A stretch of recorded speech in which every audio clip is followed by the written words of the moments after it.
You're listening to Worshipology with Kurtis Parks, a biblical, practical, and spiritual conversation about leading and living worship. This episode is brought to you by Waves. Waves Custom IEMs makes affordable, custom-fitted in-ear monitors using high-end, balanced armature drivers. Choose your design or create your own and scan your ears from your phone at home.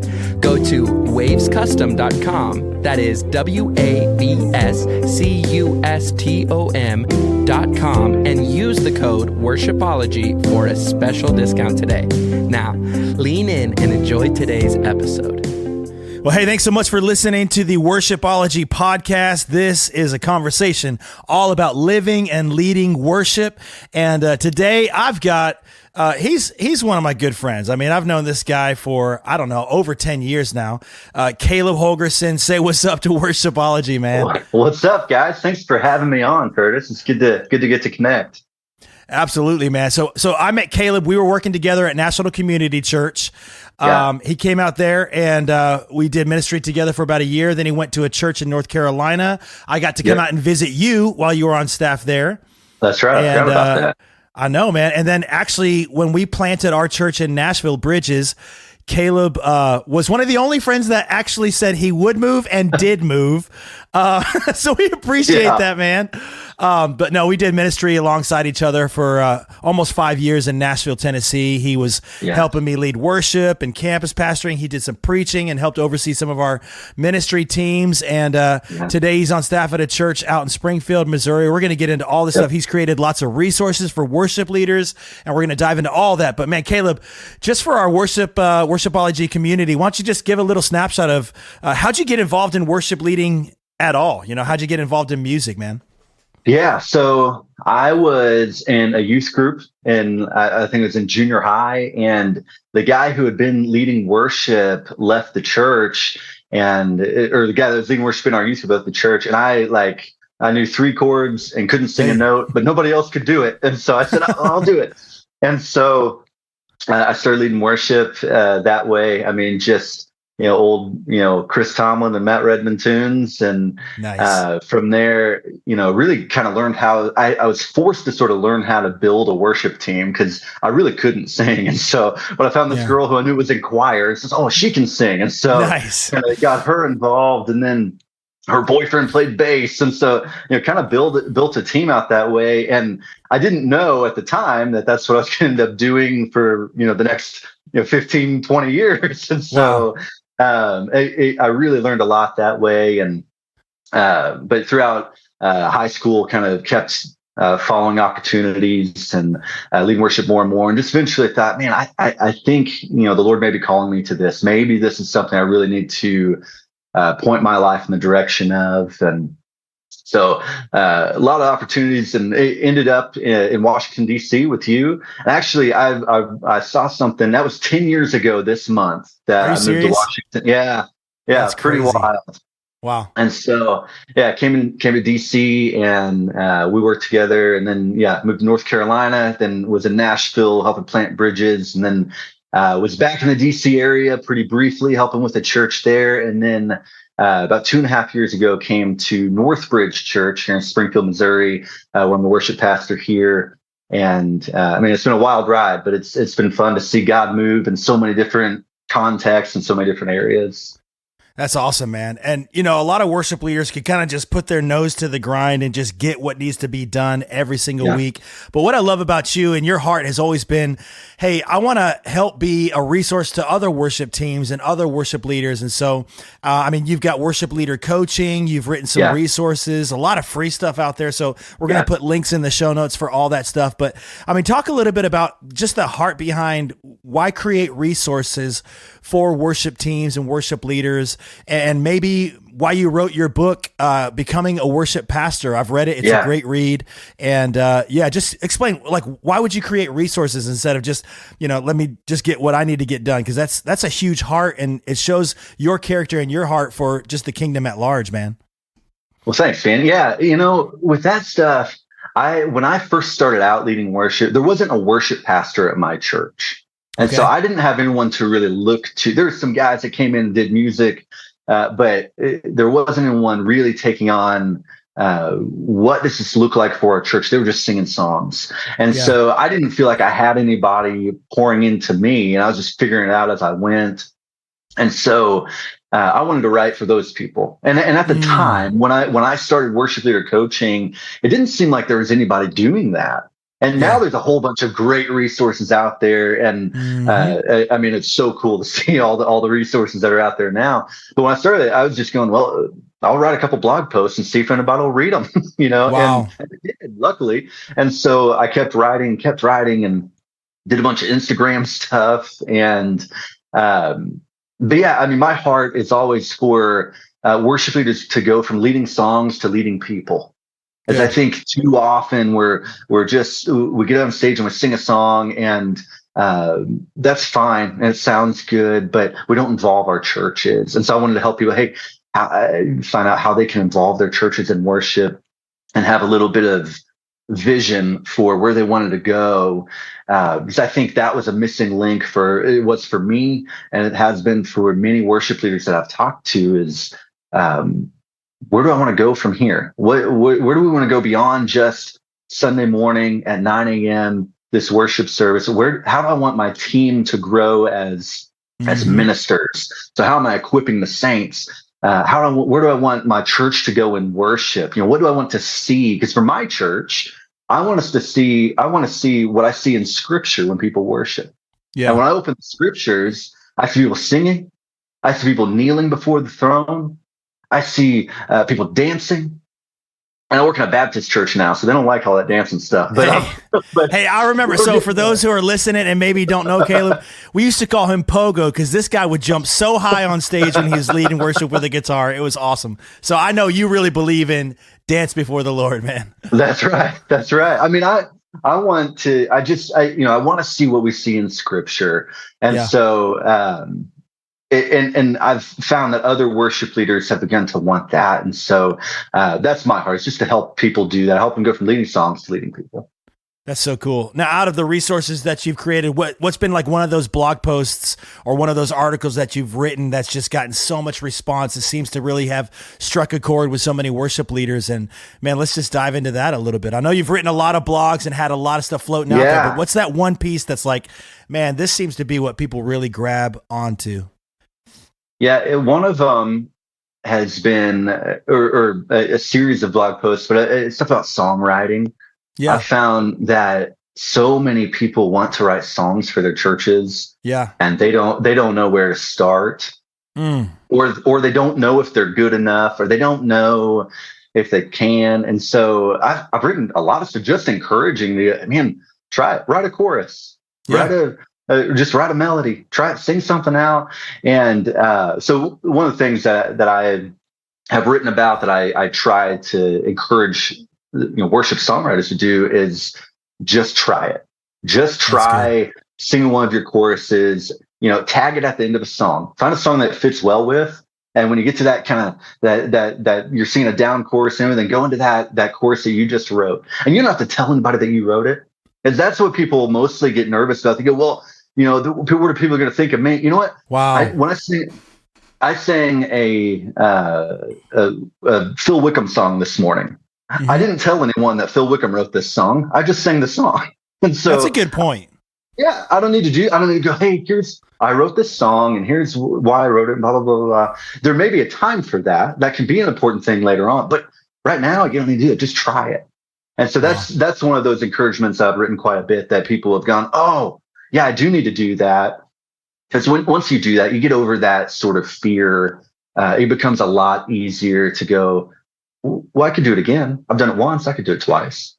That's so good, man. And I think that's great advice because we do have a lot of songwriters that are listening to this. And, the best thing ever is when you introduce a song that maybe your team wrote or you wrote, you don't tell anybody, but then all these people after service came up, hey, I'd never heard that second song y'all did. Yeah. Like, who does that? And then it's like, oh, we actually wrote that. It's kind of a cool thing. But I love that you just share that because it takes the pressure off. It doesn't make it about you in that worship moment, which is so key. Man, what's another piece of advice that you gave in that songwriting thing? Because I know we've written quite a few songs together. In fact, off of my hymns album, the most done hymn off of that is I'll Praise My Maker While I've Breath. And we co-wrote the updated version of that Isaac Watts hymn. But man, what's another piece of advice that you gave in that songwriting series?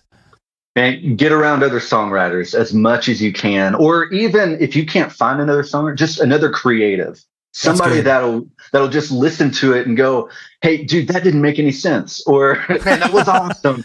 And along with that, find people that won't lie to you, because that's the tendency is people to go, they want to be encouraging, and so they'll tell you everything you do is great. And you need people that'll go, "Hey man, this part was really strong. That chorus is really strong, but that verse, it just didn't work." And that's how you're going to become a better songwriter. And if you can handle that criticism, it'll make you a better songwriter. If you can go, "Okay, yeah, I wrote a good chorus, but man, I'm struggling on the verses." You can work on that, but you can also go, "Who do I know that's a good verse writer?" And then that person, then you can start co-writing with somebody, and that's going to make for better songs. I don't think I ever co-wrote a song until we started doing ministry together. There was a lot of songwriting happening in those days, and so but that's where I learned a lot of that was, man, get around these guys that are writing as well. Get around some other creatives, and get around people that are better than you. If you can find them, go get around them, because that will make you better, just trying to strive to be like them. That's so good. And, a lot of times in the creative world, it's like you feel threatened when you get around somebody that might be a little bit more skilled. But, I would never go to a gym and pick a trainer that couldn't bench press more than me. Because that scares me. If I've got somebody spotting me that can't lift what I can lift, it's like, it's okay. I want people that are going to challenge me, even like, musicians. And I was just having a great conversation with one of our worship leaders here at Destination Church. And we just started this Espanol campus, and it's going incredible. And one of the things I've been telling all of our worship leaders is that, hey, you don't have to be the best musician in fact, you're probably not going to be the best musician in the room. You just need to know how to lead the better musicians and how to invite them to the table. And I'm very rarely, I just had a rehearsal up in Baltimore for a live record we're doing later this month. And these were guys that can school me on electric guitar and bass and drums, but it's so fun for me to be in that environment because it just jazzes me up, man. Dude, that's so good. Now, the book, Becoming a Worship Pastor. What is that?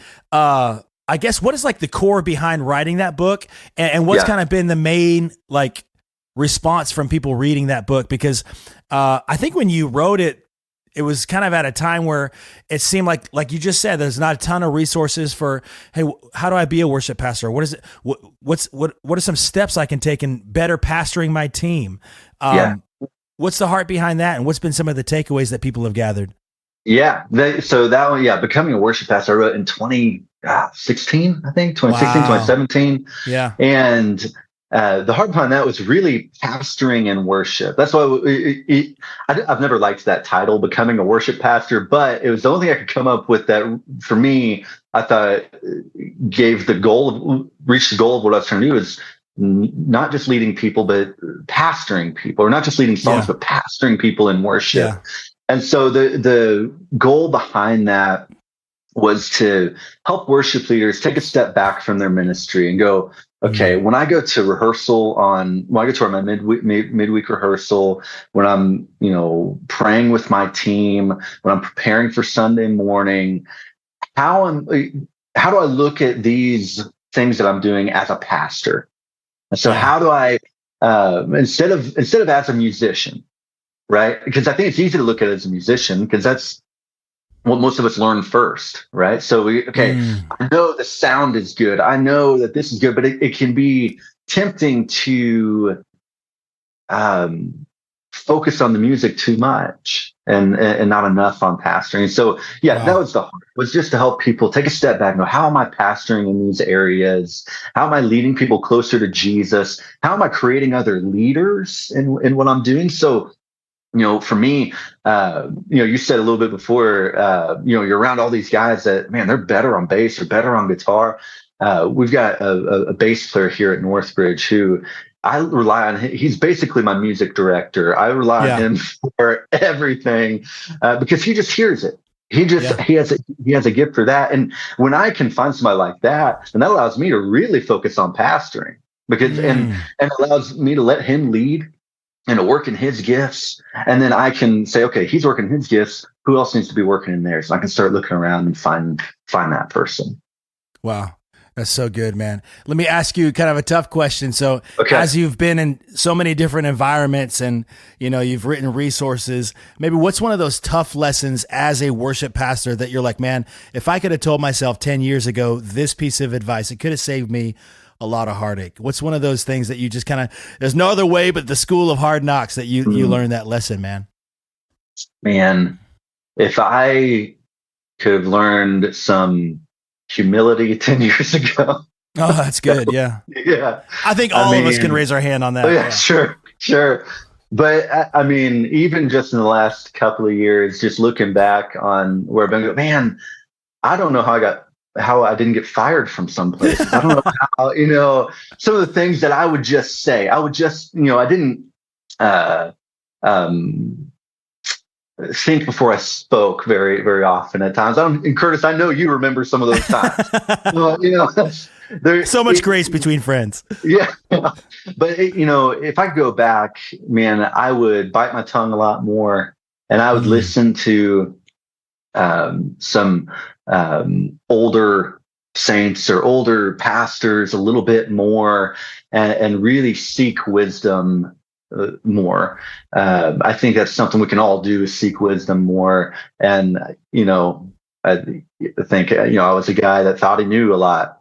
And, you're starting to realize now that I didn't and still don't, So, I think I would, if I could go back and go, man, just be a little more humble. Wow. That's really good, man. Yeah, I think it was Mark Batterson who once said, the moment you think you know it all is the moment God will quickly show you that you don't. And Is that the truth? That's great advice, man. Now, let me ask you this. Now, this is actually a question. So, I get to do these podcasts with worship leaders and pastors and songwriters all the time. And this question has always been on the list, but we've never really hit it. And this is a question I definitely would love to just get your thoughts on. What are you seeing in the church at large? Maybe one thing that's just like really exciting, like, man, the church is really knocking this out of the park. And then what is one thing that you're seeing in the church at large that's just like, we got to be careful about this, So maybe something that's just like a huge, something that you're noticing from coaching worship leaders and being in different pockets here and there. What is something great that you're noticing? And then something that's like, hey, let's keep an eye out on this, guys. Yeah. So the best thing I think that I'm seeing is, what we've been talking about, that there are so many more resources for worship and so many more people that are going, hey, here's what I've learned, and just trying to share it with other people. Yeah. That's been incredible to see, and to see so many worship leaders that want that. And people that I know, that I look to, that I go, man, I wish I led worship like that guy. They're going, yeah, I'm learning from these guys and these guys and these guys. That's been so cool to see. And the, kind of community of worship leaders that sort of support each other and go, hey, man, I know that, you're struggling right now and I want to come alongside you. I feel like I see that more and more. And that's really, really amazing. Yeah. The thing that I think we need to be aware of, and this isn't specifically worship focused, but it's church leadership focused, is I see a lot of church bashing.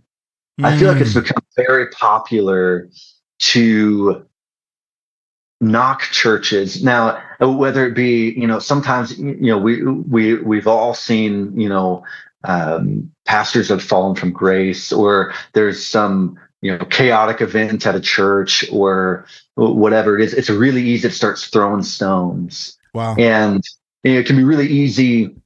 I've experienced this a lot in small churches. Small churches like to throw stones at the big church in their area, and I see this so much. And Jesus just doesn't do that. Wow. It doesn't do that. And the Apostle Paul doesn't do that. We don't find the founders of our faith, the leaders of our faith, just tearing down people all the time. I think we need to bless those churches and those pastors and even the people that we disagree with, and realize that the same issues in those churches, the same sins in those churches happen in our churches and in our hearts. Wow. And we need to, and I understand that when there's a moral failure or there's a big chaotic thing, that you feel a little bit betrayed, especially if it's a pastor you look to or a ministry you look to. But I would wonder, if Jesus walked up the street to that church, what would he say to that pastor? What would he say in that situation? Would he be just screaming at him, or would he sit down next to him and go, "Hey, how you doing? Talk to me about that." And so I think we really need to be aware of how we're talking about other churches. Be aware of the way that you speak about the bride of Christ. Wow. Dude, that should challenge everybody that's listening. And I think you're dead on, man. I think, more today than 5 years ago, more than 10 years ago.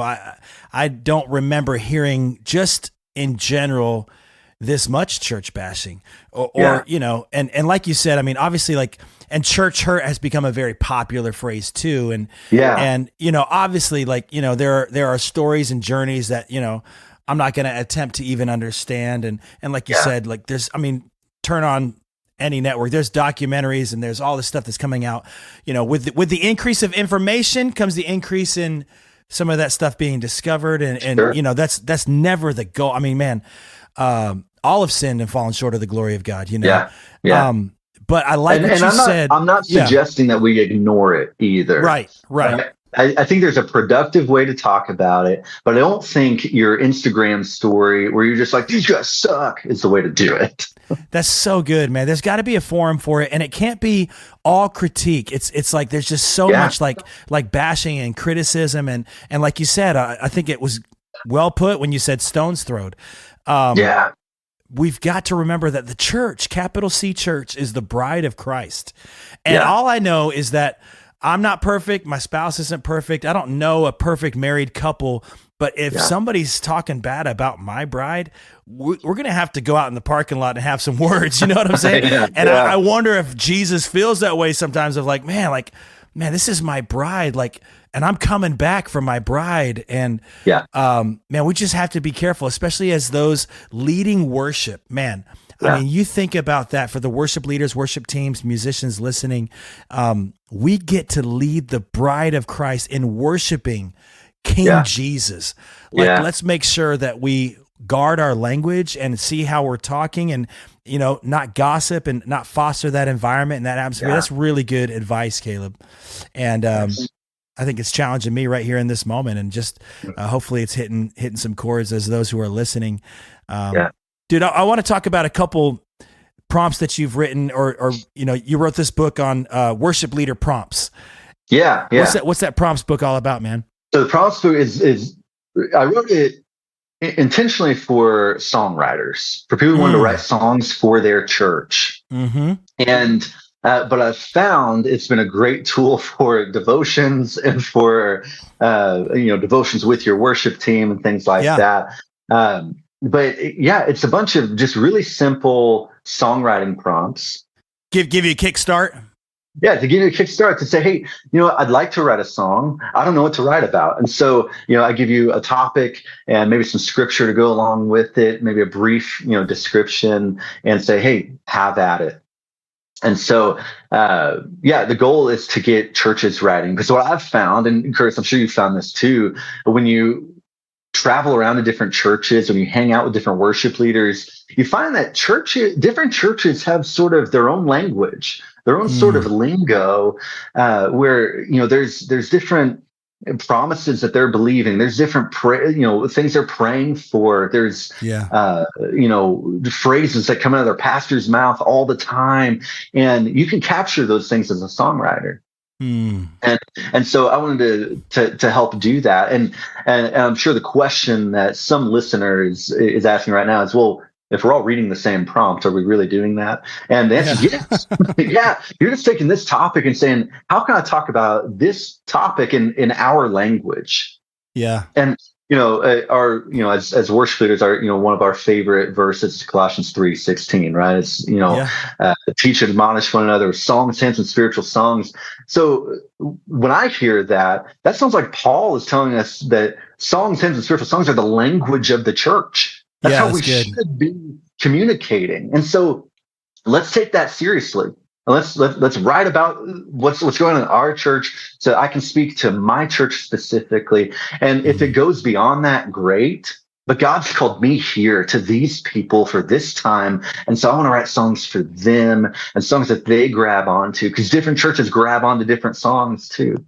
Wow! And so that's why I wrote that book. Was, man, I want to hear more songs from more houses of worship.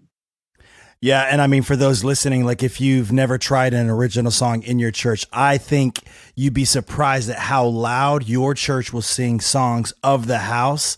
Yeah. And that's just been such a fun part. I mean, in all the churches that I've been a part of, including the ones that we've served in together, like when we do original songs, people not only grab a hold of it, but they begin to realize, like, man, this is a song from our house. And it's just like kind of like latching on. It's because it's written out of testimony. It's written out of the story of your church. So I really appreciate that, man. And I think, we're going to put, obviously in the show notes, we're going to put some links to some of this stuff. And I think if you're wrestling with, like, I don't know, I've never written before, like Caleb said, give it a shot, try it out. Give it a shot. Just try it.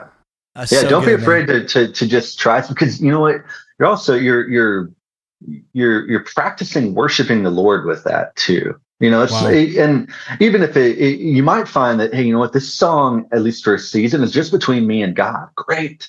Nobody has to hear it but Jesus. So write songs to Jesus. If you're afraid to get them out there in front, okay, don't get them out there in front of people. But right now, and I've had songs like that I've written, that I've gone, you know what, I would like other people to hear this song, but I feel like for this moment, it's just for me worshiping Jesus. And maybe later on, I can bring somebody into that. So yeah, just go and worship the Lord and sing songs of praise to him. Wow. That's really good, man. Well, this has been super encouraging, man. Just kind of in our closing minutes, I'd love to ask you a question. I ask everybody. But man, Caleb, what's the Holy Spirit speaking to you right now? What's he just kind of had on repeat in your heart and mind in this past season? And how can you encourage those listening with that? Unity. Seek unity, on your church staff, with other churches in your community, with other worship leaders. I read a book last year or so by Francis Chan called Intel Unity. And it's a great read, but that's really been on my heart, is, how can we be more unified? I have some friends that I was talking to about this, and they really brought up, Jesus' high priestly prayer, where it's, before he goes to the cross, he could pray for anything, but prays for unity among believers. Be unified as the Father and I are unified. And so, I think we need to take unity seriously. What's one thing that we can do to take a step in that direction as worship leaders, worship teams, and worshipers of Jesus? What's one intentional step after listening to this podcast that our listeners can take and say, okay, hey, I want to pursue unity? Yeah, I'm going to give you two, because I think I need to. 2 for 1. That's right. So the first one, if there's some sort of conflict on your church staff, go address it and go resolve it. And I know we like to pretend that there's not conflict on church staffs, but there is sometimes. And so if there is, go address it, and have some humility and take your part in that conflict seriously. If there's not, praise God, go call a worship leader from another church and have lunch with them and just encourage them. I think if you do those two things, I think we're on the road to unity. That's so good, man. It makes me think of, when Jesus is teaching, and, if something's not right with another brother, don't give your offering until you squash that beef and make it right. And I think that's such great advice, man. Dude, always a good time catching up, fond memories, and so many years of doing ministry together. Just as we close, man, where can people find you and kind of learn more about worship leader coaching and get some of the resources that you've put out there online? Yeah, so worshipleader.me is the website, or at Worship Leader Coaching on Instagram or Facebook. Send me a message if you want to chat about anything. I'd be happy to. Or there's a bunch of blog posts and old podcasts and the books and things like that on the website as well. So I love helping worship leaders. So anything that I can do to help you or encourage you, please let me know. Caleb, you're awesome, man. Appreciate your time and your heart, brother. Thanks for having me. You've been listening to Worshipology with Kurtis Parks, brought to you by Waves Custom. To learn more and find resources for your worship team, visit kurtisparks.com.